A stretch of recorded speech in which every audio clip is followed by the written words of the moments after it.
To the People Chronicles, and this is a new portion of the People Chronicles.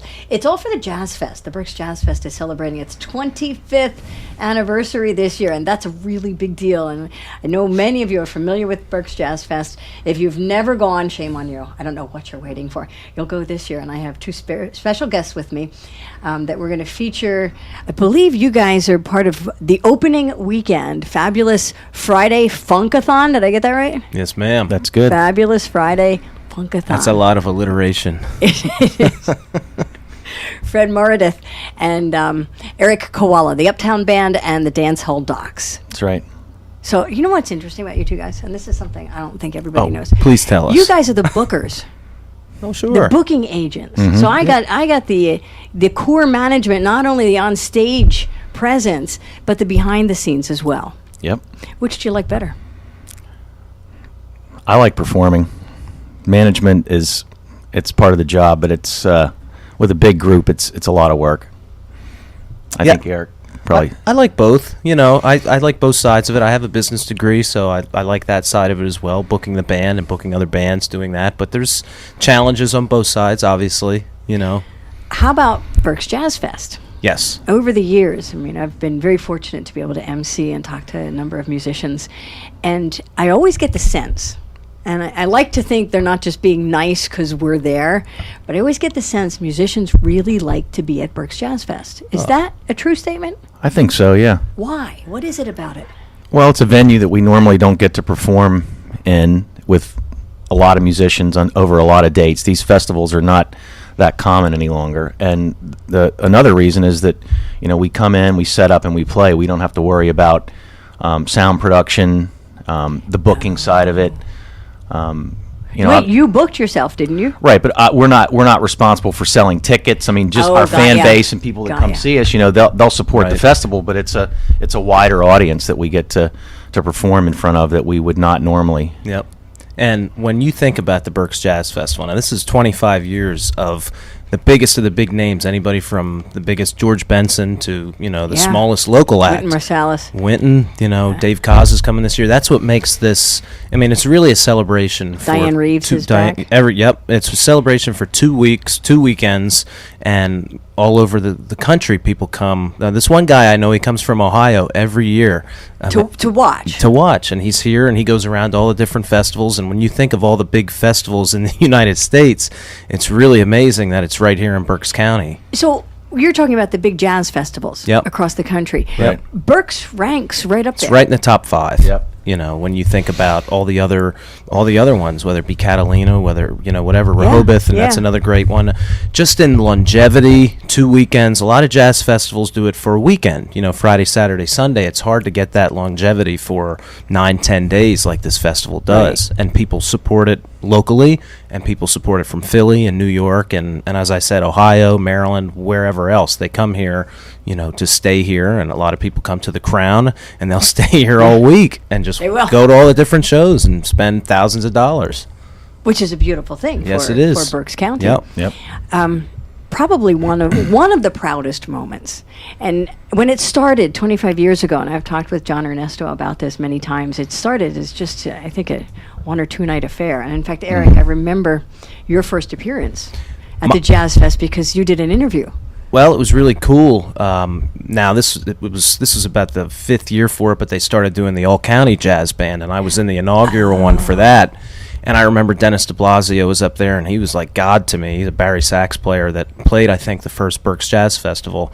And just, you know, that's one thing that's so nice about this festival, too, is not only does it give professionals an opportunity to perform, there's so many opportunities for kids to perform as well. And they still, you know, that all-county jazz band's been around 18 years so already. That was your first exposure? Yep. How about you, Fred? Yep. We got involved in the festival back in, I think, 2008. The one thing that I think we as musicians appreciate about this festival is that it's not just a traditional jazz fest.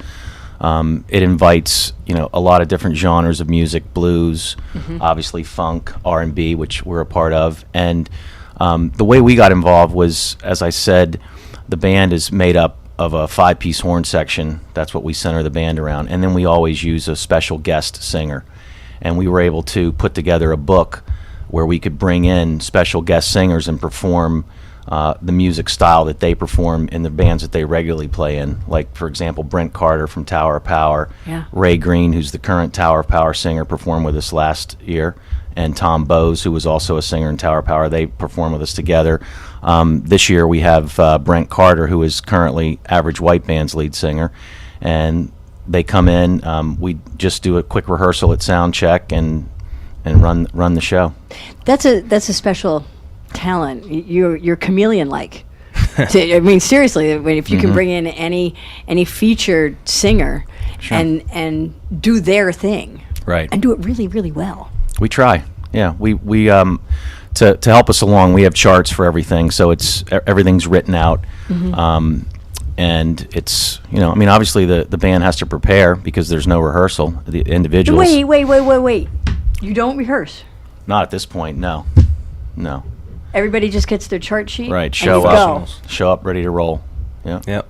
Professionals. I mean, that's what you, when you hire guys, whether it's his band or my band, that's what we try and do. Okay, wait a minute. Kids are listening. Fred and Erich, kids are listening. The kids that are in that high school. Well, we didn't say Berks County all-county band. So how did you transition from, if you want to be a musician, it's practice. How do you transition from that to where you are now? Well, you didn't say that you didn't practice. They practice it on their own time, and then when you bring it together on the day of, and that's a beautiful thing when you have professionals. It's gotta be magical, huh? Yeah, it is quite. Yeah. I mean, when you think about that. Yeah, some of the songs that we do on the gig, we're doing them for the first time as a band with that particular singer. Erich's sat in with the band before, and it's not an ad lib type thing. It's as Erich stated, it's a preparation of individuals, and that's what I think makes the festival so unique, that people come together from all over, and they're musicians that are performing together for the first time. And it's a matter of preparation, and you can tell the difference between people winging it and people that have prepared. The product it definitely shows. Yep. Here's a tough one, and maybe it isn't. And now that you're describing some of the background leading up to you're on stage and I'm in the audience, who takes the lead on stage when everybody has just been given a chord sheet and you've practiced individually? Who's following whom? Somebody has to take a lead, right? Well, I mean, like in my situation, it's different because we don't have the featured guests that he has. But when there's a band leader, and if it's my show, I'm going to take the lead just because that's how our band is run. You're probably the same type of way that you take the lead and you run the rehearsals. And we have Erich's band's performing hundreds of times a year. This band, the Dance Hall Docs, is performing 6 to 8 times a year. So the leadership role is a little bit different. Even though I am the leader of the band, usually the leader of the horn section and or the lead singer kind of conducts and directs the show as we go out through the night, as opposed to a band like Erich's that's been performing so often. They just kind of know.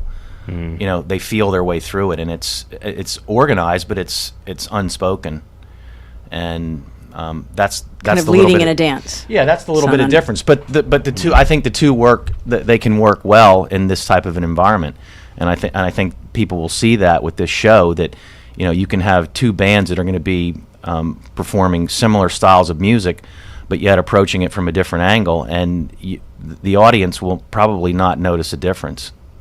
The audience just loves it. Yeah. I've been in many of those audiences. We're talking with Fred Moreadith and Erich Cawalla, Dance Hall Docs and Uptown Band, respectively. The two of you are going to appear on a double billing for that Fabulous Friday Funkathon. This is new for the 25th anniversary. Yep. So how do you envision that unfolding? Well, it should be pretty cool. We're going to go on first. We're going to play 7:30 to about 9 o'clock, 9:15, and we're going to do some of our original songs We'll do some funky stuff. We'll do some jazz stuff. A little bit of everything. Probably not country music that night, though, because it's a funkathon. Yeah. Country doesn't get quite that funky. No, they're trying to. They are trying to. I mean, a lot of them are carrying horn sections, but yeah, we look forward to it. It's going to be neat. We just did our CD release there on May 30th, and this will be the first time over at performing. Bldg 24? Yep. And we had a real nice crowd that night, and we're hoping that a lot of those fans and friends will come out to see us that night to see the collaboration with the dance hall docs as well. Something different. You guys are going to be at Bldg 24 this month, correct? In December, the 19th. And who are who's your lead that time? The same performer, Brent Carter's coming off a tour out of UK for a couple of days, and he'll be in town on the 19th. We'll be there from 7 to 9:30. Is it that spontaneous? I mean, as you're booking, that somebody's coming off tour, they're going to be coming through town, they give you a call and say, hey, let's put something together? Pretty much. Does it work like that? It does. I mean, you like to plan ahead, but like last year, Brent was on the bill for our gig, and he had to cancel at the last minute because Average White Band rescheduled, and fortunately, he was able to get a sub for us, which happened to be the current lead singer of Tower of Power, Ray Green, and he came in and did the gig. It was great. Not a bad sub. No.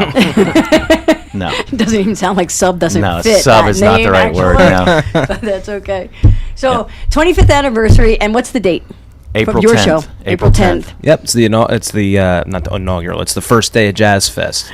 That's a big day because it's cool. I think there's for all of Jazz Fest there are It shows is. going on 3, 4, 5 different venues simultaneously. And I'll be playing twice that day because I get to play with Benny Sims and Cliff Starkey with the Groove Masters. They've been doing the kickoff at the Peanut Bar for 20-some years, I think, since That's the right. fest opened. That's right. We used to televise that Yeah. as well. So that's going to be a busy but fun day. So and Benny and Reggie are going to be together for the closing weekend. Yep, Right. bunch of funk in the Groove Masters the last Friday of Jazz Fest. Yep. And then during Jazz Fest, some other things. Are you going to be performing and doing some backup, bringing in the horn section for any other artists coming in? Yeah, our horn section, they work independently with other artists and other bands, and they have several gigs booked. Individuals in the band, they perform in other ensembles, but the dance hall docs as a group will be that Friday's the gig. First one is the gig. Yep. And really, only 6 to 8 times per year. I Yes. thought you guys were together more than that, performing. It just Well, seems I mean, the the- names right there. So As Eric can attest, the economy of scale to a large band is not what it used to be, and it's a rare opportunity to get 11 or 12 people together under one roof and make it consistent. Eric's been successful at it with 7 or 8, and that's even pushing the envelope these days. But it can work. It's just a matter of where the opportunities are, and fortunately we have this opportunity and we take advantage of it. would the dance hall docs not be if it wasn't for Jazz Fest? Probably not. Aren't you glad we have Jazz Fest? Yeah. Oh, How about you? Are you performing other than on Friday, April 10th? Yeah, well, I'll be doing Friday, those 2 shows Friday, and then the next Friday I have my quartet with Don Walker, Jennifer Kinder, and my drummer Mike Humbert at Boscov's at the Greenery over in Exeter, Mount Penn, and we've done those before. And I believe we're going to be at the Peanut Bar on Wednesday as well. We did the show with Uptown, our Jazz Up show, the last couple years at the Peanut Bar on Wednesday. I still have to talk to Michael about that, but we're in talks for it, so hopefully. My people are talking with your people. It's all good. That's right. Yeah, you know it. Yeah, so hopefully we'll work that out. 25th anniversary of Berks Jazz Fest. And you're here to kick off this special multimedia preview of Jazz Fest. And you can find out more at berksjazzfest.com or here on thepeoplechronicles.com. Keep it here every week. We have a brand new interview leading up to the big event. Thank you so much, gentlemen. Thank you.